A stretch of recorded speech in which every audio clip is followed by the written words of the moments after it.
now has 5, count them, 5 first-round picks, which would be an all-time record if they were to make all 5 selections. You've got to believe that they're going to be used in some sort of movement, but you never know. Celtics have saved $180 million in tax penalties between this trade and the Drew Holiday trade, 140 from this one alone. Hawks, meanwhile, get a player in Porzingis who has a career-high 41% from 3 last season. John Sharanya, I told you as we talked before the show, you can't escape your ball-headed friend. We were together a lot during the finals. I enjoyed the chance to be around you a bunch, and now we get a chance to dive into the offseason, and I know you're never sleeping as Boston moves Drew. They moved Porzingis. We're saving some money, but you got to have some money as it relates to Jaylen Brown. What does this potentially mean if we connect the dots about his future with Boston? Scott, it means them phone lines are ringing in Boston. My understanding is the Celtics are getting offers, calls on both Jaylen Brown and Derek White. The Celtics have high price thresholds for both players. We know how great Jaylen Brown and Derek White are, so I'm sure they're getting some massive offers, some pretty big-time calls as well. Their preference has been to keep both players, but this is a team that's still in the first apron, still a luxury tax team, still dealing with the uncertainty of Jason Tatum's status next season. So at minimum, I expect Sam Hauser, Anthony Simons as names that will be discussed. Will a team match that price threshold that the Celtics, I'm told, have set around the league for Jaylen Brown and Derek White to be able to get them? They are listening, but will a team get there? Just in the span of the last 2 days, Scott, though, they've shed $180 million in luxury tax savings. They've gotten out of the second apron, but with a season next year full of uncertainty, just how much do they want to get out of these aprons and the taxes? Well, and this is the new CBA come to life, right? This is creating the opportunities for smaller markets and other teams to, like we just saw in the finals, get to that big stage. As it relates to a former Celtic, it's on the Stephen A. Smith show for the very first time. What's up, Shams? How you doing, big time? How's everything going? I say everything is great. I'm just honored, grateful to be on, making my debut on your show.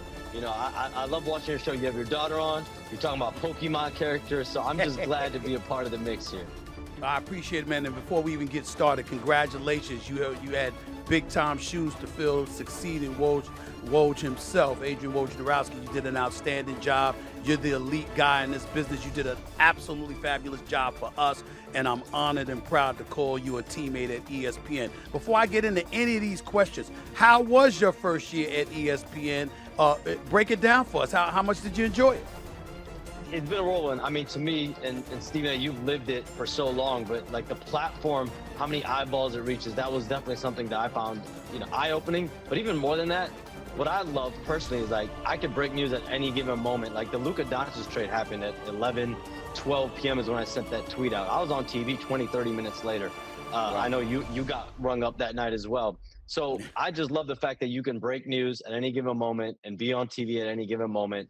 And obviously the platform is great, and I love the people, working with you and Malika and the Countdown crew and the Hillary guys of the world. Like there's just so many great people. And I'm just honored and glad, and hopefully every day just making everyone I work with proud and making my family proud as well. Man, we love working with you as well. You're a great person, and you're a great professional, man. Okay, and you're young too.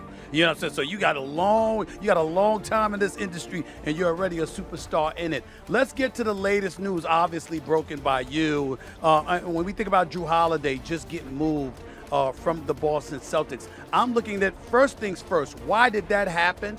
Explain to our audience why did that happen, and who's considered the biggest beneficiary off this deal being made with the former Trailblazers?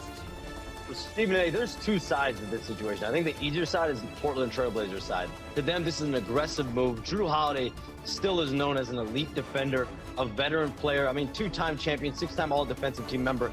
It's hard to throw shade on Drew Holiday's name. The issue that the Celtics had when they were discussing Drew Holiday deals, though, is that he had 3 years, massive numbers on his contract left. And so for the Celtics, they had a payroll approaching $500 million next season. And so I've been reporting it for weeks. I know me and you have talked about it for the better part of even before the playoffs started. Yeah. Win or lose in the playoffs this past season, the Celtics were going to make some major changes. And that was going to start with players like Drew Holiday. And we saw it last night when they reached agreement with Portland. And so that allows them to shed some money. Anthony Simons is an expiring contract. If they keep him, he's the guy that they like. He's the guy that can score the ball, obviously, 19 points a game, 5 assists tonight. You know what you're going to get from Anthony Simons. He's younger than Jrue Holiday as well. From Portland, this was an aggressive move. And I know Chauncey Billups, their general manager, Joe Cronin, they're excited about bringing Jrue Holiday in. Stephen, we saw the second half of last season. I don't know if many people did, but the Trailblazers had a top 5 defense. Chauncey Billups had that team playing above 500 basketball in the second half of the year. So we'll see how that goes. But for the Celtics, SA, this is the start of a very active offseason. Kristaps Porzingis, they're engaged in multiple conversations about trading him. The Celtics prefer not to trade Jaylen Brown and Derek White. But listen, the offers that they're getting right now and the conversations are going to be had, does it reach the value? And that's the question. So you're looking at a lot of potential movement around the Celtics, and last night was just the start of that.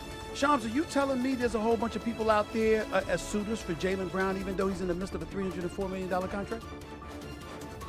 There are multiple teams that have significant interest in Jaylen Brown, and you think about, for sure, the contract is steep, I understand it, but listen, there are teams, especially in today's NBA, especially in the Eastern Conference, and now what we're seeing in the Western Conference too, it's an arms race in the West. So even if you're a team that's meddling in the playoffs, you're trying to get there, you're trying to make a swing, and I think what we're going to see now in both conferences is a lot of activity.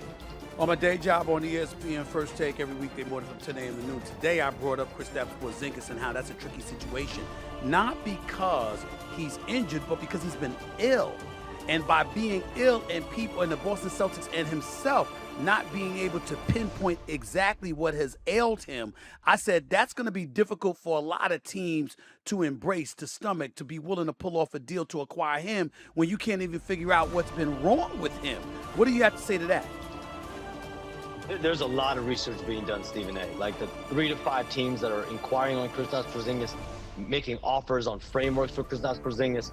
These are all conversations that they're having as well, and they're doing the research. They're reaching out to Kristaps Porzingis' representative, Jeff Schwartz at XL Sports, trying to see what is going on exactly with Kristaps Porzingis. And so the rationale overall has been, and what I've been reporting is that he was dealing with essentially after effects. He's been dealing with a bunch of side effects from what was a viral illness in March. And again, it's his body, it's on him, and obviously the Celtics doctors, and they've been in the midst of it. So the Celtics know better than anyone what was going on with the Kristaps Porzingis. But there's going to be a team that's going to trade for Kristaps Porzingis, whether it's this week, draft week, or free agency week next week, that will do it, that feels like they're comfortable with how his health is, because he does have a market, Stephen A, of about 3 to 5 teams. Quick answer to this: Jason Tatum with the Achilles tear, Tyrese Halliburton with the Achilles tear, Damian Lillard with the Achilles tear. The age, the advancement of technology in today's world, some people have speculated that it is possible, at least in the case of Lillard or Jason Tatum, that they could be back at some point in time during the playoffs. Are any of those teams, Boston, Milwaukee, Indiana,